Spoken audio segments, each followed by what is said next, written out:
Mizo Official Channel clear tu le ngai thatu zong zong te chi bai vek ule tun tu ma hian Mizoram sarkara kan bi cabinet chuan vor ber te jing ami Pu Vanlalhlana PWD Minister ni bok kom na hun kan nei don ani a ani hian department poimo tak tak ka changa Mizoram chak lak na kawngpui ber te po an ni hnuai om te po ania 3000 chu mi pui tam takin kan hriat thiam lo thil te po zaina in zo chu te po kan an tum ania mun takamin lo thil sakan an du ani chuba ka transport achang tela transport chungchang te po zona an pek zok te po kan an du don ania hun thatak mai assembly se som hun lain min an siam saka chunga kan lom tak zet zet ani ulan chubaile zona hanin zot ngal de chon mai la hun na tam dutuk lo wangin ei kan lo hria dana che hian veteran politician han ti tur te zinga chuni tel ve to in kan hria a PC party a te po an kulpui te zinga lo tang ve to ani tun din huna cabinet minister ni na poimo takin chel chawani ya tam tak la khelo nom takin khoi huna ngei piana I seilen dan te minang rilma sadon minia kapian na chu baktong pia mong kon khuwa khen ania ti chuan aizora yan kan chukthla aizora kan selian ani berang chu A4 kan ti hi venglui primary school atangin bul kan tana ti chuan middle school hi boys semi school ate baktong ate kan kala high school hi sinod high school ate central high school ate kan kala central atang chuan matric ka pass nge ya college hi imphal ate pachung college ate ka kala ka graduate chu pachung college ania chumi nu chuan MA hi Shillonga nehu noya Shillonga sumre le pani kan zo vele a so ani le umai MA hian enge core subject anthropology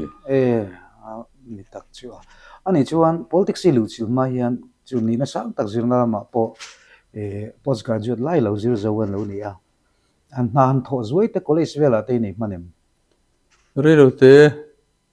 sang pan college ason ko thoksin ani chu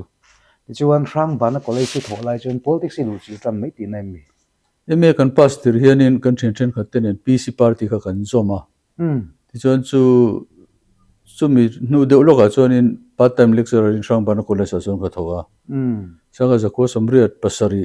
MLA in thankhan party candidate amin da wangin ka top ta khadilam khachu chuan full time in politics ason kawmna ni chu tarang chuan ya tun thleng point iming hi rang hlui zinga te po thang thar thleng pon lenga politician luntia soi tur ni ve tareng maya alom ka ti khop maya ti chuan politics is in kong hi hria ta chakum katia brigadier than phunga sailo hoa 6 basic needs in an bei chho lai vel te po ngai tu na lo oma kan chiara tang te po in te chuan nei tu na ZPM a minister in ni chho le ania alai politics in kong a kha minang hril ve don mi niang khoi atanga thlan tlin te ngei lo nia an lo cham te poi nei dar ve tho boka ang ta ka minang hril jiang ta che khati politics ka puchana party kan an zom kha kan ngi chho ta khop mai candidate ate minan man china phe ka chuanin full time tak meu hianin kain mangta in thante lok thleng rina kan contest ve thina kan tlangun malmal khop mai ama sa vera sang ka zakwa samriat le pasaria kan ka tla samriat pakwa ka tlalea samkwa pathuma ka tlalea samkwa le pariat akhanin ka tling ve ta chuanin deputy speaker ate kan ni chuanin kumsum thumle kumsum li kala tling lo deputy speaker ate khan kan nom vea chumi nu in thlan tak chu kan ma chon le zara kan ta so le zara sang ni le sompa riat in thlan khan aizol no tu na katlinga amma kha katlin na chu lungpo bialania tu na chon tuikum bialan ti ta kan hun lai kha chon lungpo bialania ka voi khatlin na nia ka voi ni na hi aizol no tu na sang ni som le pariat khan ZPM ticket in ani thungta opposition a kan oma tun sang ni som ni le pathum min thlan khan ZPM ticketin bial ngai bok katling lea he sarkar na te kan changa cabinet minister te kan ni veta ni hi voi som le pani ver so ka ting to lo mani le ni lo be ngar le mai politics sa po ni asu nu tam tak te poi lo na ya mi lo cham du mia lo be dong du mia lo te ma hian lo tlin na man ti chu takin na lam nang choi ka ya I na chi nai nu son soi zoi deputy speaker han kum som li kala tling lo ti ta Mizoram record ni hi lo mo ani lawang nang ai no pang deputy speaker on to don ka shelo oni ve mai thei boke speaker chini chu tle ma trong moi uang moi lo ni lo selam mi puitling takada an ni chode je kan sia alo om le mai ti chuan nang ma chungchang kan zot le no kan chenga tun ZPM ministry a hian department poimo de mai antila I department chang zong apoimo vek rualin apoimo fal bi ka om de mi puine na inheng reng om ta chu PWD hi ni ta department poimo tak ki changa mi then khat chuan PWD minister hi a krisel tok lo ani a fit tok lo ani ti han soi zeu te pom de wing kan ria engmo chang te pon tiang an hol de uzak chang te lo nei ve de ubuk nei nge krisel na tin muni ria ta ka wa chak ve nerve problem hi kania nerve chaklo tin ka kong hi ana de uboka hete kan kuna tianga kan thodon point lemin ka har sat dewa chera thut ta ti chunin har sat nang ma ka nei lawa amor chhe tiang niam deu tang an tho tak mai te hi a har sa ana phei chu ka nei chong lo chu wangin tiang the ka hol ta tiang hol hi alo hadam khop maya amor chu mi hian makan tia min zo cho ka rengana ka kong wang ania tin stand hi kan phum ve a tona pakhat ti sen jam a hianin chu ni maya adanga chun chu te hri se lo na ka nei lo engemaw har satna taksa lampanga hei nia thana te in lo nei chho ve a ka tiang ti lo a chu nang ma har satna I duty han ti boy mo office sok ti boy ang chi zong an nang tak hi chu nei lem lo ti na mo nei lo I fit tra mo fit try hello mom le mai kha kan zot chak de che I ti chuan department poi mo tak me kan soi le thi ni la PWD in chang chho ani ya PWD kan lo mer hriat dan zong te po ai nang lo nual mai the mizo mi puiten achang chuan PWD Mizoram department zong a chun department drop beran yang an ti soite po om ve nok kiel reng ania tun din huna hian enge I mu dan ai ka khachak de ka in chang pualan ni boka engang chin nge PWD mu ti lai kha min chan tai chon kalom ngotang PWD hi mi puinan mu dan hi isoyang deu kha ani thina amaro chu hanlu silhian tak tak hanlu silhian khatiang mi puina ngai dan an leu nei dan ang rut kha alo ni thina ni point ka pu dan chinai chuanin ani lo ani tin ke point ramsiam tak du na ril rupuin kan ho tu ten amingin itu I portfolio du thangro miantia suta po chuanin dik takin that taka PWD hi en kolkata katiani so wangin kaduna minrem ti saka kan ho tu te point ti chuanin PWD te min an kol tirta tun ma mina an isoi ang chi ang khatiang ang kha awom lo kalam lo kan bu loin alo omani chon ka hrep thau bik lowa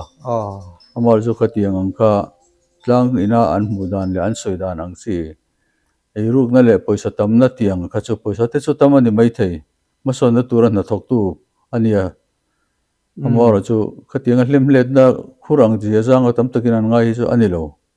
mi integrity thatak tak ram mangai tak chu tiang chu an ni kan engineer te po hi kai lai tang kan minister very na in thlir na tlang atang pon ni mi pui nol pui na kan mu dan kha lo dik tok lo ve te pon ni mai theya lai ka chiang ve win kan ria ti chuan tho khat lai khan soi om dewa tharau MR han ti mai kha PWD hin lo om nual ni a soi te kha oma mi chungchang a hian eng tin nge thil thleng tak ani ti lai te po hria ta cha om viu maya Tharau MRT hi te po omanga ini PWD achanglo te po department dang te po omanga PWD po awm lo chu ka timi lawa minister kan ni tir hianin chief engineer te le a senior de oho hi ka kowa kan ti tlanga chuda chuanin kan ho tu te nena dik taka PWD en kol hi ka du ka chak phut po lo po ni mai thei ama se ka dikang ti ka soya ka soi wang po ka ti chuang lo anu kar khat vela khanin chief engineer pakhatin list min pe a hengi surrender an ni ti surrender mo ngatia MR tharau MR kan ti ang chi kha lo ni oma aron surrender ringot mai ka lom khop maya pathian na tho te po ka pu lo theilowa di kan du ni ti kan engineer te po hian atilangin ka ria motor pakhat hi pension mar pakhat akol lo to lo turin alakol la imhingin kan la donen ti la ro minister in a phallo rem ti lo tu la rengot ro katia chung te pa chuan la in ka ria mai khai ro pui hle mai dik minister dik tak muinan mu cha tin enge khatianga nangma nor po de lo no surrender tok mai lai kha ro pui lai tak po ning kan ria so yang khan PWD changa poina ari nom chuang lo department dang a po min kan ringa amaro chu kalai department official te bureaucrats lampang te pona ananon ti kha aro pui ka tia pathian ma som na poi dong vele mai tak tak ati ka ti wang aniang chu ka tingam chialo bi kana amaro chu thil thleng ve khania ekai alomum aro pui dang lam le kan ria thil kan riat lo te kan kan an hret hara ji chin chuak de lekin alomum kan ria ti chuan PWD minister in ta nang ma in clear dan ka zot du che ne tun ma pon PWD minister tam tak kan lo ron to a khang te nen te po ka in compare fo in kan ringa in khai kin chang te poi nei mai thaya tuna hian PWD minister ni hi i chak to kin tiam ti la hi chana har saim har sa khop mai san chu ka duang hian ka lakal big lo di department culture hian surkar na thok ngai mi lo zong lut kan nia file pakhat po ming le sign ngai lo kan nia zir tur he tam lu ka katan hianin kan in zira tu nei chon kaman ve ta dewin ka ria thil kal mang te po hi office kal mang te po kha surkar na la thok ngai lo ti taka kan blind ne me mo kan zir chopa so wangin eng chiang nge nei ti so na la yang kha idu angin ikalem ti da khania tro minister chak ni nin rian tu ma in ti vel ta bo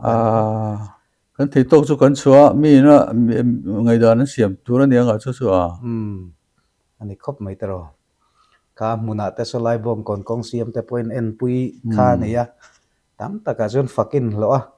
chu ti lai chuan cyclone rimal te kanan tur chho bok nen kong Mizoram kong te po kan chevia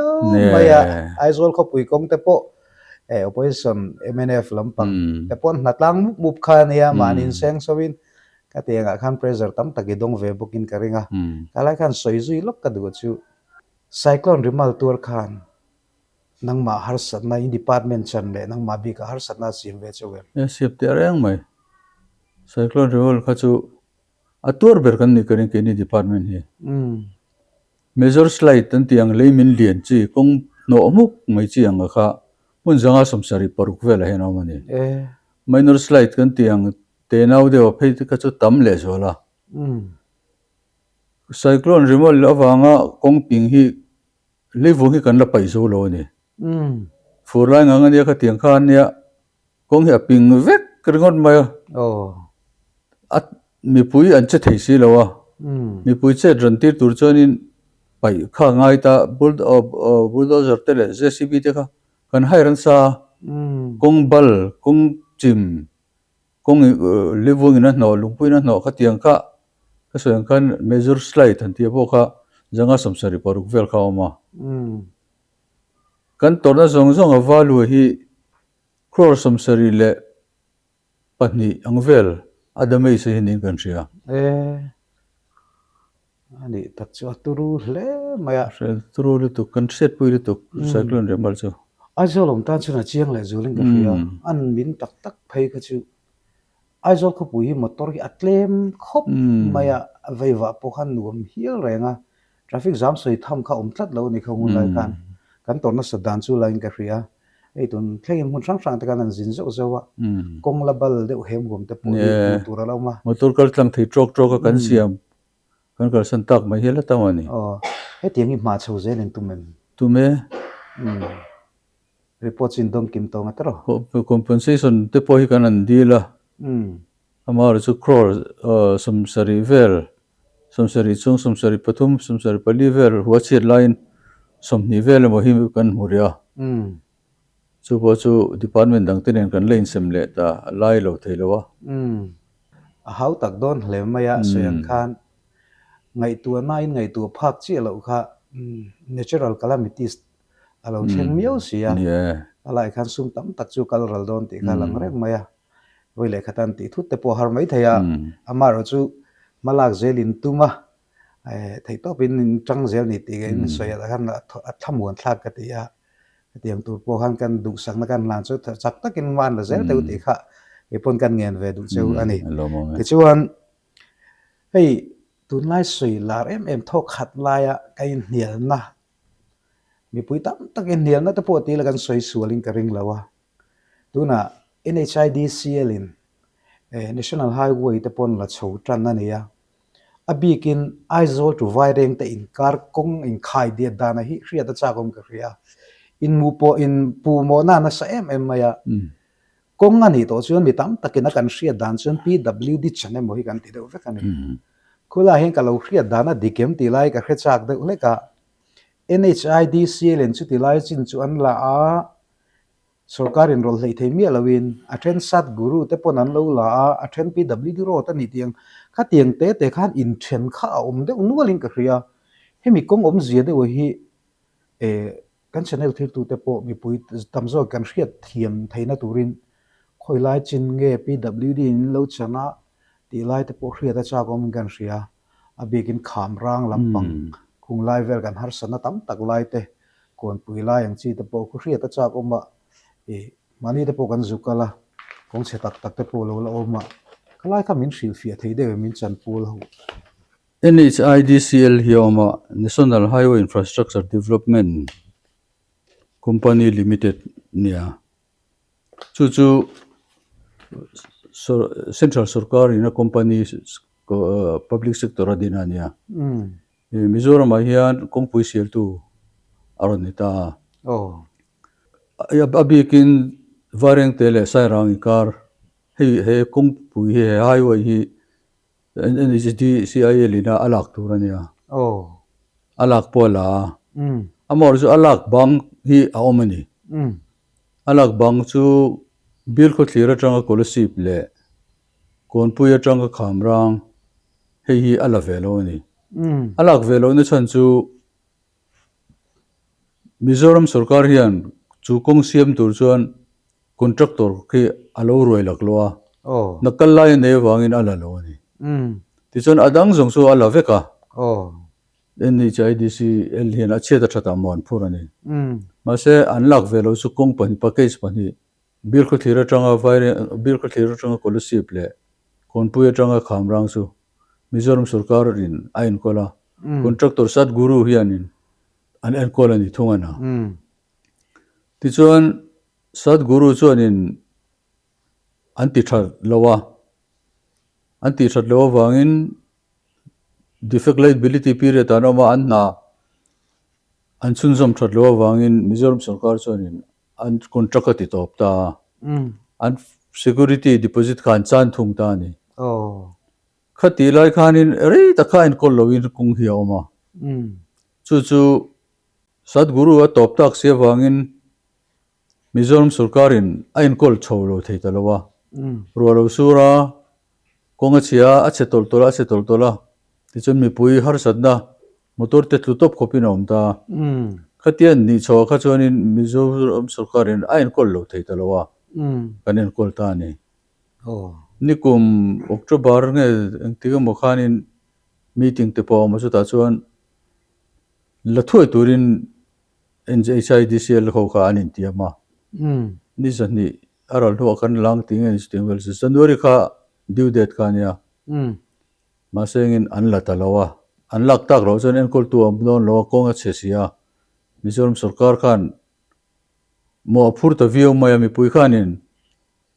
an zu sha chiang sir konga se chot isoyang khan PWD mo phur ringot mai kha ani mai sia chu wangin kan mo phur na nilawa kan minga chia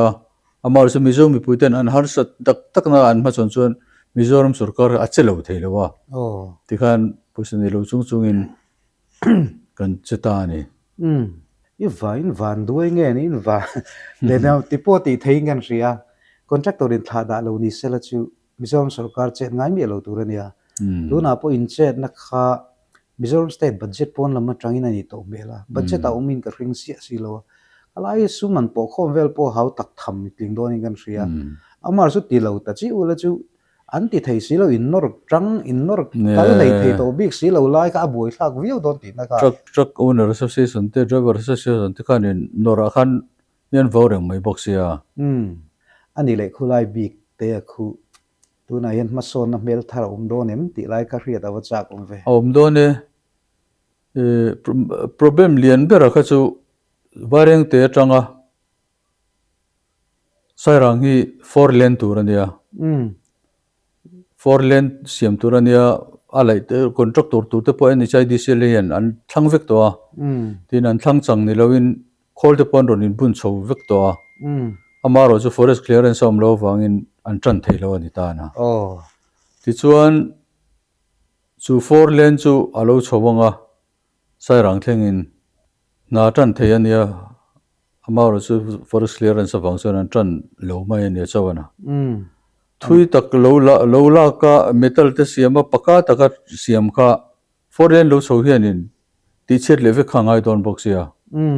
chuan paka taka lo siam le lo en kol kha atua ti chet le mai tur nia lang deu boka wang hianin a boi thak deu ani a boi thak ka NHIDCL tan po enge mo chena chuan amaro chu kha har sa deu mai tu na chuan khami forest problem kha forest le revenue ramin chu khania om je taka chuan compensation hi NHIDCL hian an pi hre lo renga ramboi omna lo chu na lo chuan a pek pon pe a forest hianin riverine forest ramatanga luitanga hausin kha hai riverine forest ani tian neya chu riverine forest anti reserve forest a chuanin LCC nei khan om boxia chu anin LCC nei chuan an ta hau boxia compensation pek tur zo kha a hrelo ani ta na India sarkar khanin boitam takha correspondence kala Delhi ate pok kala dorania kan chief minister ya fakom gatia kan chief minister hian Nitin Gadkari te po zu huwa keipon ko troyo mo voi khat pe chu ma son da kan duin tia poisa ka pe chu a in mang thei si lo hei in man thoi lo chon kala leve kang te tia ma se tho do thei takin kan pu ha ni na nor ve zela a to pa pe chon la thleng ngai reng lo ke ni pon kan pe singam lo double compensation kind di NHDIL hian ape don ta ni so forest apeanga bimal LCC ne khana pe bukanga compensation atira impossible a thei thot lo antia kha a thei la tani chu kan puina nor chu hiania ti chuanin forest point compensation an claim tu za ta khapek tu za ta kha assessment ten tia an chu chuaka chu chun regional office Silong an thona Silong train Delhi an thon lenga ti chuanin an clear anga forest clearance khami har sat na zong kha an partlang don ani ta na avalo mum ve o i NHIDCL nia no hei nia Nitin Gadkari hi chak khopin kan hria te ke lo mu ve dan po kong chungchang ate po transport chungchang po chak viu maya chu ti rual chuan khulaya mason na mel han mu tak tak lei thei lo la lai la khu compensation wang chawa lo ni ti na ni mo bera ara min chu kha ne ku kon min lo dang na sa le maya Mizoram ko tero ya an fil don nai ni te pon kan lang chawa lo le maya double compensation ang hil te pot hil thleng kha tang mai ni kan ringai sei manga chuan ka tiang te pon pedon ani a kong thatak kan nei thei tura te po ngai la atulin a poimo don hle maya alomom ka ti khop mai ti kha kan sei ve hrim hrim du ani ti chuan ni ching hang kan sei to a i aizol kawngpui kong thattok lo zia te po kan han sei zo zo MNF party te po khan an mani sum siamin ti khan sum sengin ti khan bitumen te po han lei ania tengang kong an siama enge kha kha lang poni lo hu ngai ka ringa support nge support wa lo di ria da cha go be khang te kha chu kong hi chia in thelo nge tin mi resende o mi an silna ka ngai mai kholem lo mo huat po holo ve ani politics a san ti tur hi om ve a ani khop mai ani le mo khemi Mizoram kong hi kanan ti thin takna railo te well bengal te po kan ria aizo tulung lei ka te po na kena kan soi kai thal kan ringa kan kong hrim hrim hi engineer te thiam lo nge nianga kan lung man thattok lo wa nge nianga bitumen kan ti al kadra te ho he tiang zong a song bon ang chi hrim hrim hi I a thattok lo wa ngen atlo lo ni hria dan nge kan ram nei lung in zir lo ti lai hi PWD Ministerial ni nuai ni zir thawin ka ringa engei mu dan lai kha ne technical mi takha chu kan ni lawa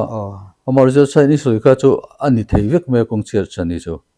alung kan lung hian a zir lo han ti po hi adik maya a zir lawa tin enge ni soi kha pa ka entinan bitumen alkadra proportion adik lo adik tok lowang ti po hi adik thowa kha alkadra proportion adik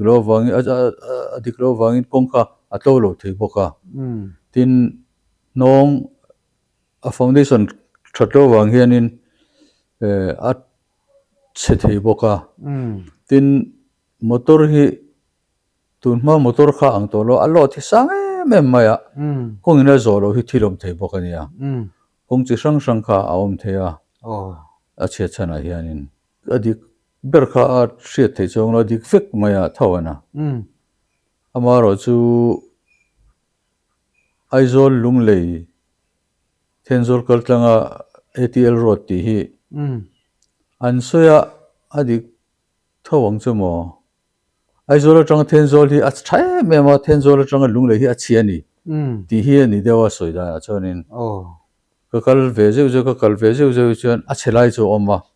a se vai phei chon ani chuang lowa lunglei engineer te sonin sotilai lunglei thlen ma deu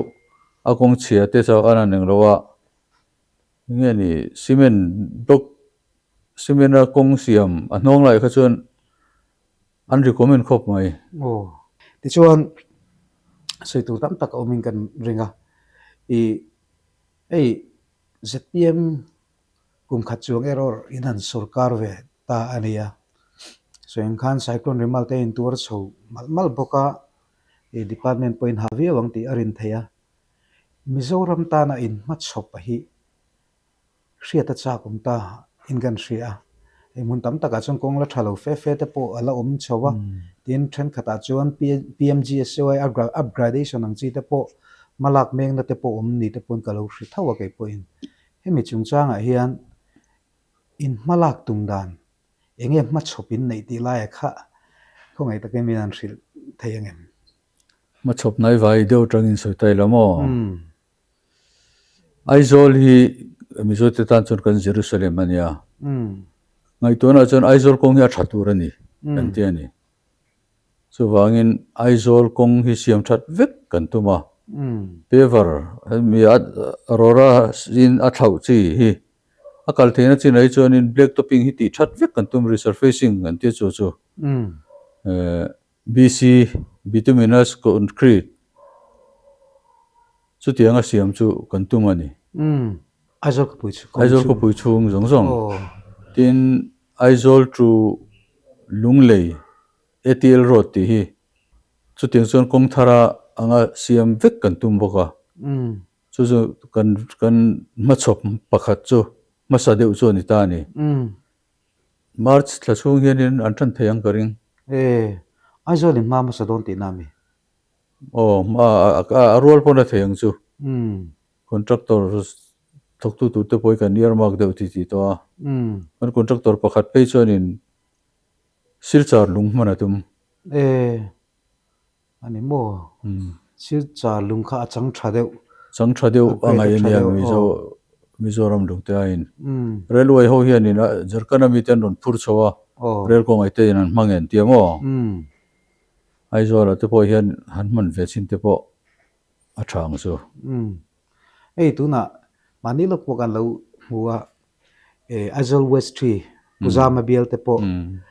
mabok loi pu ti vel te po kongan siam chawa ne ya khang zong po kha in thual non levek don ti na ni mo bera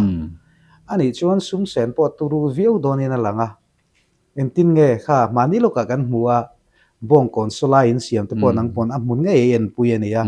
tu na helai kong siam tu ra hi sumom to sa ti na ni mo bera to tho mai thei turin ready to mo internal road te po lo ta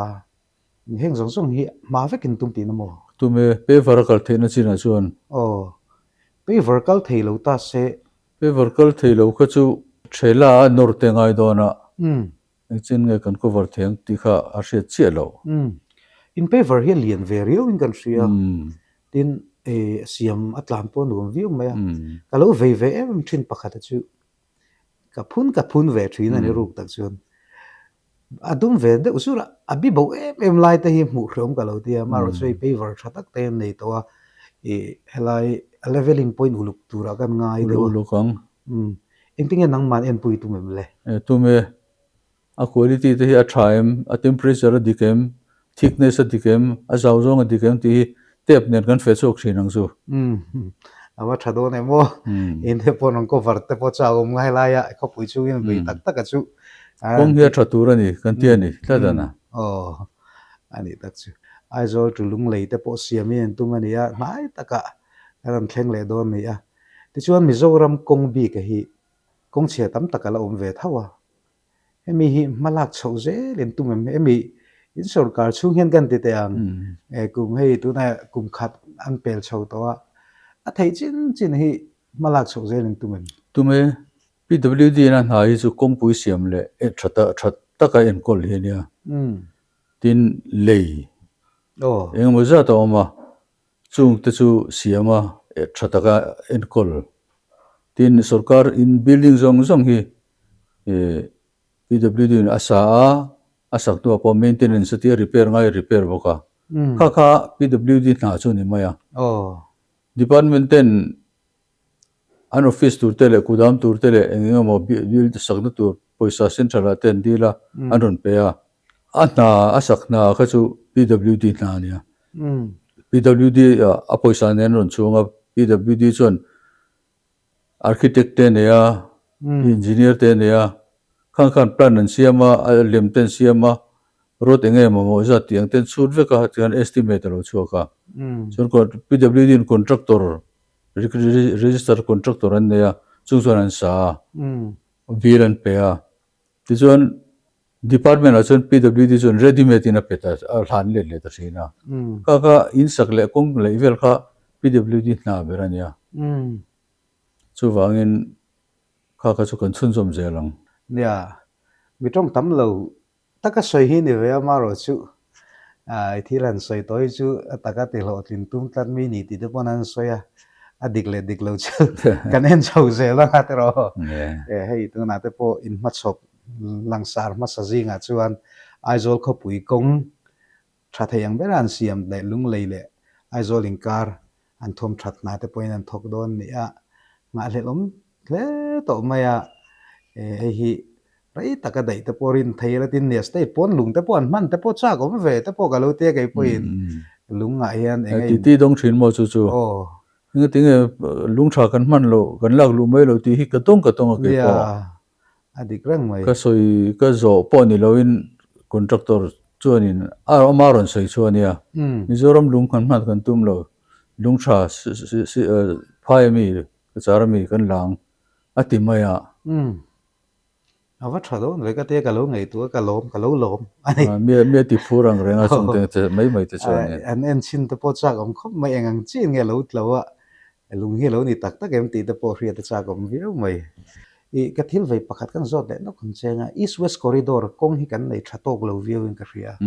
ela hi malak tum na in nei ye adung zong chu kong kan nei thata viawa awang tan zong hi kan na le to chon kan nga yang chu ani tak chu e Mizo che lo na thil le kan sui tiang o ka nia kan soi kai zela no ka le hi kan nei nuala kan da chim te po chim zau zawa tui vai le pania kan honga ro pui khop maya le hlut zia te le khilai mi te ta na poimo zia te ka han mu chianga khel tui vai le kha kan sarkar tir deuh khanin bon pui pun te hi lo kala le idong tuina sangka chu ko sam ko pasaria adlak to do lo inom renga apoimo me manipuru naute ne nei kalpona chaklui hi thir khomila I do tianga tia nia kan ti do nia kan tia kan phur khom kan do chhodo kan do chhota ka progress te po kan neya chu ti lai chuanin kan chief minister hian a han kal vea a phure me maya chaklui man kan tum po kha vaibel chenga poisa ron sangsona athar te kan lea thadeu mai kan do chok theita kan lo me maya abikin manipur lampangan lo me maya al le honni te pechon delhi tang tenan lo hoa khomi chumi hun mang tu chonin tin surachan pura tangin an local teu boka hitilai kho chevel tang jong khan local a roi te po kha men the sakani tui vai ka ma chon roi te kan thea sial le vok pathum an long an ta kel te kan remove maya athimo me maya tin an lo me maya manipur lampang mi de le Mizoram mi te khatianga le sangka chu ko som ko pasaria tu lianina lak tu ma khoilo khati omrang mai kan an do le kha khatiang khop khanin a hluang ti an hlutang ti poi kalo hrelowa a le tuina lak do thar le man maya hausa te pokhan kan soya ke hian ngai tu thui vak lo le amuna pokal velo na chu kan soi lai khan kan do ka yang te commitment kha kan siam ringot maya a deu khanin ma sengin kan do kai ve ta maya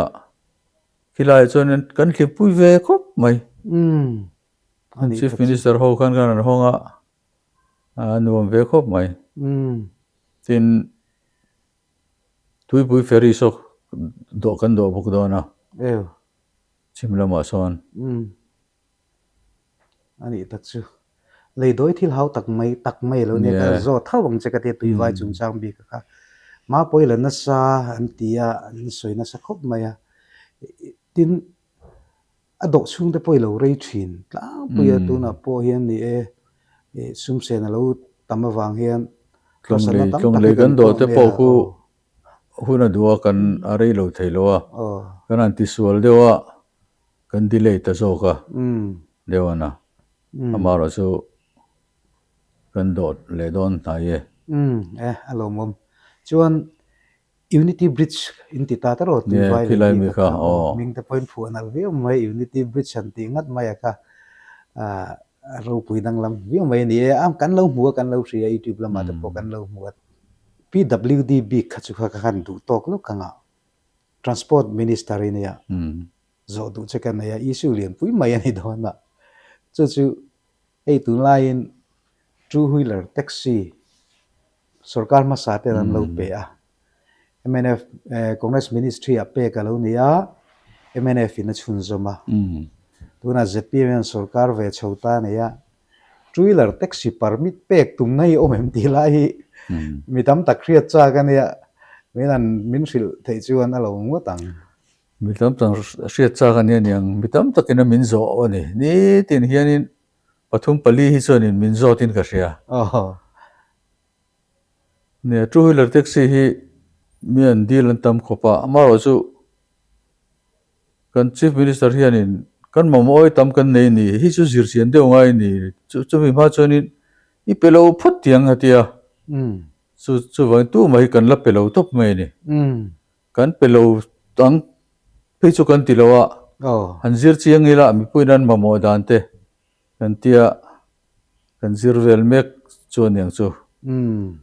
aizol bi ka hi chuan apek chilo mai thea aizol ni lo ero hi chuanin pek na tur awang chu auto rickshaw te karin lo deuh hian khua hian an lo mamo ve viu maya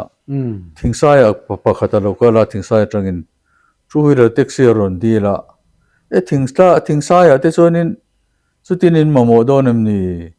kat mamo te reng mai sikul kalnan sikul thanan ten kholian ve to ke kal hi boitha ka thingsai te chu kholian vak po nin ka hrelowa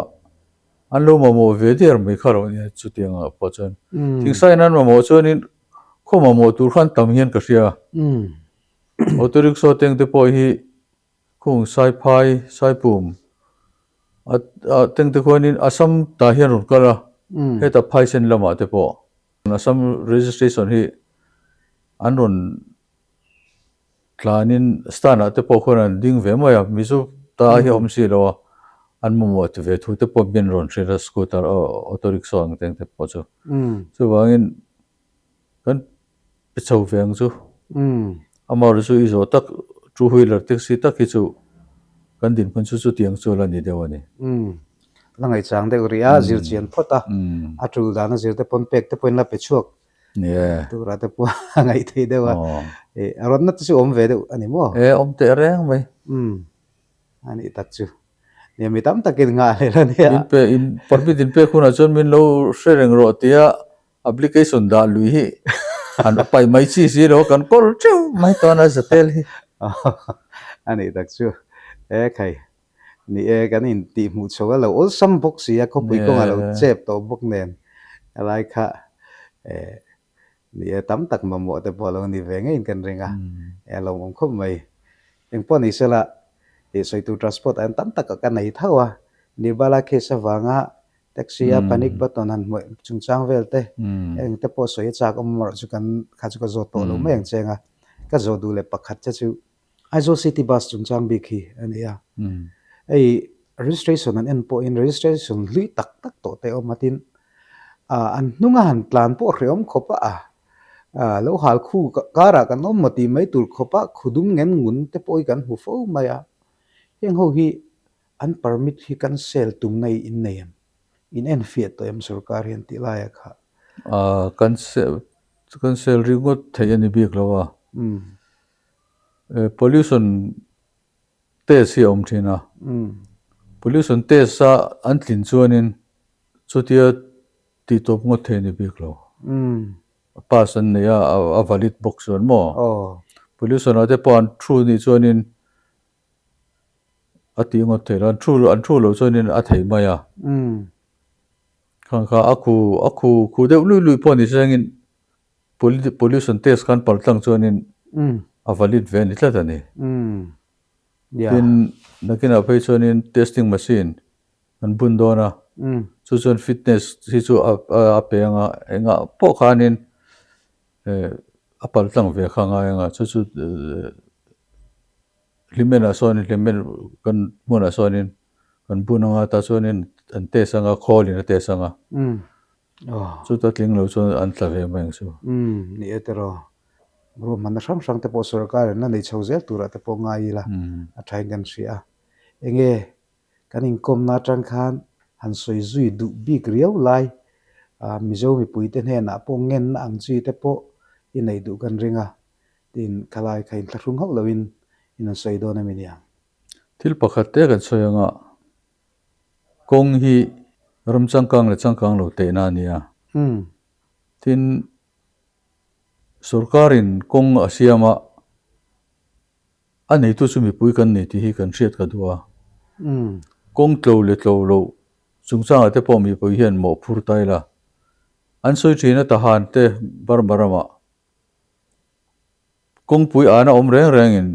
kawng an in compound an ram an compound ne na hom chin kawngpui kha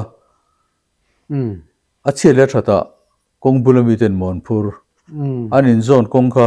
a metal a sia ni chuan an metal mai pachua ka thom that ngai ni chuan an thom tha mai chuwain an in mani in zone theu kha an mo phurna an ngai mi mai an tia a chiat ang khana ang lo sarkar tian phut lowa an manin an ti turan ngai top mai an tia kha tiang deuh kha kan mamoin ka sense of ownership nei tu ni na thinlung kan phut a turin ka ria chuwangin kan kong te hi mi pui hian en kol taila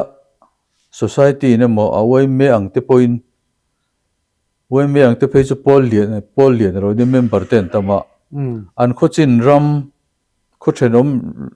chona le luna khamin kar kong zong kha chan mani ram chin hi chu wai me te en kol se sarkar ina en kol nan tam tak asen anga poi oi me te pe mai sengin ti zon oi me chuanin mo phur mi mai sengin khoilai mo drain lo thalo ni chuanin tatlang pon an ti mai anga ano koralo mumbalo ni point drain te pa an siam mai anga ti khan an mani khochin a hi chu a maintenance ti ve ta sengin sarkar ina en kol thowa tur contractor ten poisa tam tak sengin anen kola contractor yan thawai chuanin community khatin communitization kha war taila anei tu ni thinlung te po kan po kong te po a ro tlo le zualang kong bo in suk te hi al ka dra hian hoi me maya kong chom lo na por ania kang te kha in veng sengin in zirtir sengin chu ti song chuanin mi pui te point ril ru hi pui la a thain ka ria ani view maya khalai thlir na lai kha a tha ka tiang reng deuh mai chu ya mi puin nei tu thinlung a en kol na duty na kan thokani chuan kan veng kan khwa thewa hi atira rot chut nana lo mang tok te kan omatero rot chut gi na te in suk nana lo mang top ka tiang mi puina we me te na a hen rela a keng kong a lo keng tlang ani chuan ka tiang po kan in vongam ti de wing ka ringa ga in khap thein ka ringa kalpui thei ataka kalpui thei ni se chu nei tu thinlung kan pu vet ka ringa kan kong po ji om pha hi lo mo ti de pon ka ngai dan ve de thaw lo nia alom om hle mai zanina hundum tak mai ganan nei theya assembly session boy takara PWD minister zom tak pulanan inkhawngaihna min lo siam saki kan lom hle maya thir tu le ngai thatu te poin kan du dan te po zau takin comment tama ron soi ula thain kan ria soyang khan PWD te thei to kinan lo tang ve reng ani ti zaina kan ngai thla ma chopro pui tang mai aizol kho pui tan te aizol tulung leikong tan te polo om reng mai ti te po kanan ria tin air vaireng te tu aizol inkar sai rang inkar ong te po PWD chan ve kalo ni lo zia te po an soi chuak chawa kan fia waring kan ringa aponga takin ni opposition party te po chak tak kan naya theina zon a chuan ministry kal fulo te chu thei to pin bero se anti turani Mizoram tampon trangka opposition te chu ti ruala ro chuan Mizoram sarkar po that na chuan mi puite pon kan be kapa opposition tenen po tho hu ngai chang te pom thei ngai na rin oma zain kan thu soi tang khan ni tam takin in riat na ati zo ve ngai kan an ringa ka pu hun thatak mai min siam saka kan lom hle mai chuayang chubai ole khati zong kha Mizoram kong chungchang ale transport chungchanga minister changtu minister Pu Vanlalhlana komna hun kan nei thei chu ni a kan channel min thlir sak tu te zong in zawai chunga lom thu an soye